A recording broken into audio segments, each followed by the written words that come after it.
I have kind of found a strategy which I did show in the other video, where I was able to get top 5%. The core was just to tank the shields, and I'll go over it again later, but it's really capped by your DPS. But for this one, I think I'm just going to go over every strategy that works, some good options for each, and then I'm just going to show mine. And I managed to do a different variation of my old strategy, which got me to about B+. I didn't run it today, but yesterday I had about 550,000 points, sorry. So I was about top 3, top 4%. So I'm going to show that off a bit later, but once again, a lot of these strategies, the score is capped by the DPS, not by your hits. Generally, the best strategy to use is to just ignore the shield, tank it, and move on. So I'm just going to go in the ranking and go over some of these top teams, and I'm just going to say some good options and stuff like that. Obviously, as you see here, the #1 strategy is using Eluin and Sadie. Because what this does is Sadie, her ultimate does damage reduction, and I'm pretty sure that the boss hits off of your max HP. So if you're able to negate some of that damage, the boss won't kill you. So, and Eluin is there to give rage to the whole team. People are also using consonants to buff their, like, kind of as a Dolores boost, because it's kind of hard to use Dolores, as 2 of the 3 available platform slots are taken up by Sadie and Eluin, and generally Silas, who is the best DPS for this, because his ult comes up pretty fast, and he does a ton of damage. Obviously, Racha to boost Silas, as you can see over here, tons of damage. Valeria is good too for a damage dealer, because generally you will have 2 or 3 open slots. My strategy does use 3 slots to tank the shields. If you don't have these 2, it only takes 1 free-to-play character and 2 pretty easy to pull epics, but I'll get into that later.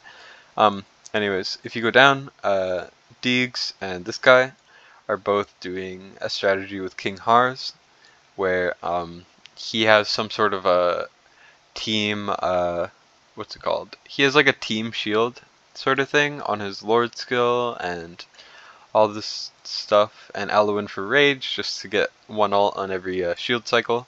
Hars is good enough, I'm pretty sure, to tank it. You might need a A1, I'm not sure, but yeah.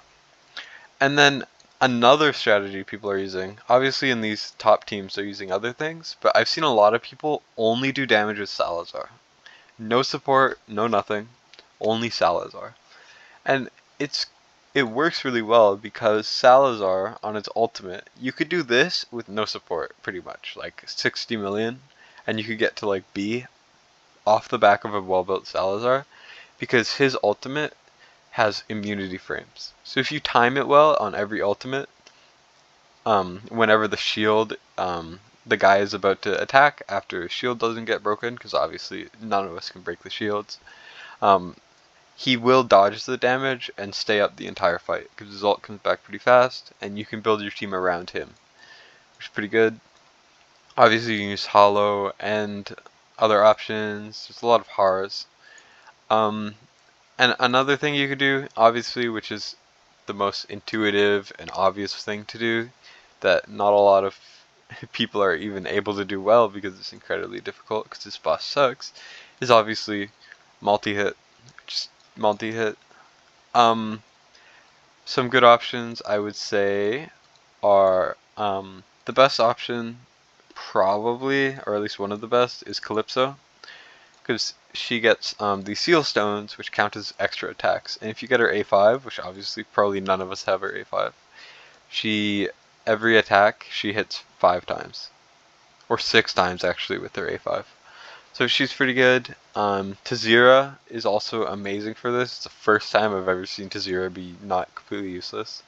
She attacks like crazy. If you do want to break a shield, I would highly recommend using Tazira. And who else was there? I remember there was one more. Obviously Falcia is pretty good because she attacks twice every hit. Idril can be used, although not perfectly, but she is usable. And then Setrum is also really good. Setrum's ult attacks like crazy. It's tons of attacks. So if you do want to break the shield, those are some good options. But ideally, you just want to tank the shield because it's a bit hard. And I think that's kind of most of the strategies, except for mine. So my strategy, personally, is I use these three over here. Laurel, Vortex, and Volca. Because Vortex and Volca are, well, Vortex is there for shields. Every time he ults, if you time it right before the guy hits you, the shields will actually tank it. Although, it doesn't work flawlessly. This is the easiest way to do it, like the most free-to-play friendly. But you do need good stats. I have mine with like 40,000 HP, good attack speed, although the attack speed doesn't matter, barely any rage regen, healing effect. Primarily, you want him for his shields. I would recommend High Awakenings. I'm not sure if they matter, but you also want this full skilled. Basically, when he puts out his shield, your team should survive. But the reason why we have Volca and Laurel here is because Laurel, when she's promotion 5, um, when she's promotion 5, I'm not sure if it shows here, but when, right here, the talent, when she dies, provides surrounding allies with a restoration of 50% of their rage cap. So basically what you do is you just pull her back and half of your rage is given. And it's really nice because Vortex needs about 50% rage regen in order to get his shield out every shield that the boss does. So if you use Laurel, Vortex will get it back. But you have to have Volca too. Volca A1. Her Awaken 1 is allies revival time minus 25%. So that Laurel comes back every 45 seconds. Because the boss will shield around every 45 seconds. Or at least will attack every 45 seconds. So you need this. Otherwise Laurel will not be up in time and Vortex will die. Well, the whole team will die because Vortex won't have his ult consistently. So yeah, that's the core. If you don't have Sadie, Eloin, Hollow, whatever, this is the best way to do it. I think it might be potentially possible with a really well-built Hollow and like a really well-built Hollow and a Vortex, potentially, but you might need a lot of rage regen on Vortex too. I'm not sure, I haven't tested it and I don't really feel like testing it, but for the most part, these three, if you have them, this is good enough. And then your score is only gate kept by your DPS, your other three. So I used Falcia earlier on my last video, which didn't really go too well. Arrogance didn't do too much damage either, but I don't have better ground units because you can only have one platform unit with using these three. So I figured that instead of using Falcia, I could use Dolores. And the thing that makes this a bit confusing is you have to cycle Dolores with Laurel because they will both take up the same spot. And also you need this on her. Tumultuous Horn, 25% initial rage when deployed, in order to get her ult up around the time when Silas and Eric, like Silas gets to hit with his ult. Because at the end of every shield, she'll have her ult, he'll have his ult, sorry, and Laurel will have already been pulled, so you have a little bit of time. I'll show you guys.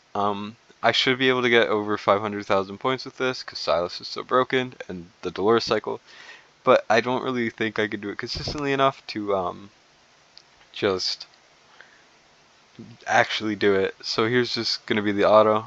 As you see, immediately I find that it's easier to pull Laurel and use the ult so that they're almost dead. It just makes the rest of the fight easier.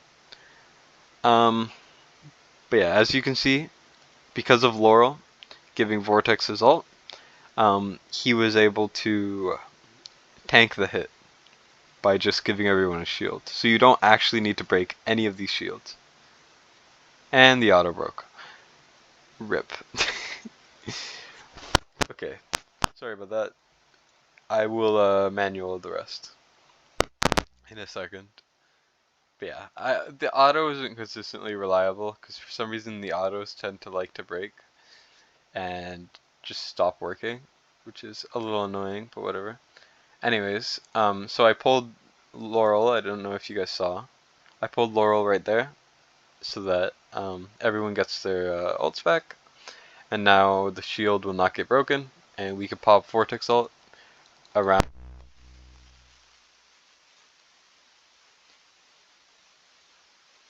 for the vulnerable that she puts on with her ult, and then I do these two. You don't have to put Laurel down immediately until after Dolores and Silas are done, or whatever DPS you're using. This is just my strategy. Obviously, it doesn't matter too much. It depends on you. But then I pull Laurel back, and Dolores should be up every second shield. Once again, pop Vortex, boom, everyone lives, pop all the ults, and we're good. Now, what's going to happen is we're going to pop Laurel and then put Dolores down again, just so that all the ults are up for the next shield. Boom. Okay, I guess it didn't pull her, but we pull her here. Dolores up. This is only if you don't have a third ground unit that's really good at doing damage. I would recommend doing this just to boost your platform DPS. And now we pop everyone's ults. As you can see, lots of damage coming in, lots of score. We will be pulling Dolores again pretty soon after the ultimates are done. And then he'll be getting another shield, but luckily we have Laurel. Boom. As you can see, it's a constant cycle. We get Vortex ult up, and then we get the DPS ults, and it's going pretty well. Arrogance just does his own thing. He'll do about 10 mil on his own because he's built okay, and he's pretty strong. But now we gotta wait for Laurel again. It is a little bit tough with the timing. It's not perfect, but as you can see, we are getting it up. I think I put Dolores down a bit too late, but it's fine. I will pull her back after Silas ult because I did time her a bit wrong, and in order to keep it going well, I'm just going to pull her back pretty soon. Here we go. Laurel should be up in time. As you can see, we've already hit B. Pretty cool. Pop Laurel. Spam Vortex ult because my timing was a bit off and now he's kind of faltering a little bit. If you do have a bit more rage regen on him, this will be a lot easier to do. But yeah. Anyways, we have one more rush to go. Like, we can hit him one more time, basically, is what I'm trying to say. Timing's a bit off again, but it's fine. Dolores won't really be up for this time, but it's fine. If you do optimize your timing a bit better, you should be able to have more Dolores up, but obviously we don't all have Silas, so it's not really the most accessible damage guide. But as you can see, I was able to actually hit a new record of 600,000, which is pretty cool. Dolores cycle, if you don't have a third good ground unit, just use the horn, cycle her out. Obviously, my Silas does do an insane amount of damage because he's built really well and he's absolutely broken. Really good single target DPS. Arrogance is my best fighter, that's why he's there. But the core, obviously, is Vortex, Laurel, and Volca. This will keep you self-sustainable as long as Vortex Shields is enough.